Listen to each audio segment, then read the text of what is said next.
অভিনেত্রী ও মডেল রিশতা লাবণী সীমানা মারা গেছেন। দীর্ঘদিন মৃত্যুর সঙ্গে লড়াই শেষে অনন্তের পথে পাড়ি জমালেন তিনি।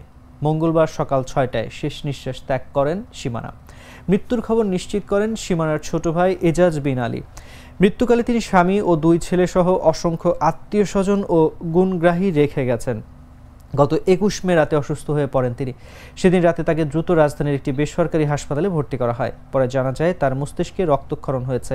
চিকিৎসকদের পরামর্শে তাকে ঢাকার আগারগাঁওয়ের ন্যাশনাল ইনস্টিটিউট অফ নিউরোসায়েন্স হাসপাতালে ভর্তি করানো হয়। বিগত কয়েকদিন সেখানেই চিকিৎসাধীন ছিলেন। গত ২৫ মে এই হাসপাতালে তার মস্তিষ্কে অস্ত্রোপচার হয়। গত বুধবার বিকেল থেকে সীমানার বঙ্গবন্ধু শেখ মুজিব মেডিকেল বিশ্ববিদ্যালয়ে চিকিৎসা চলছিল। অভিনেত্রী সীমানা ২০০৬ সালে লাক্স চ্যানেল আই সুপারস্টার প্রতিযোগিতার মাধ্যমে শোবিজে আসেন।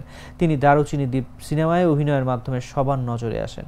২০১৬ সাল থেকে অভিনয় থেকে দূরে ছিলেন। গত বছর আবারও নাটকে অভিনয় শুরু করেছিলেন এই অভিনেত্রী।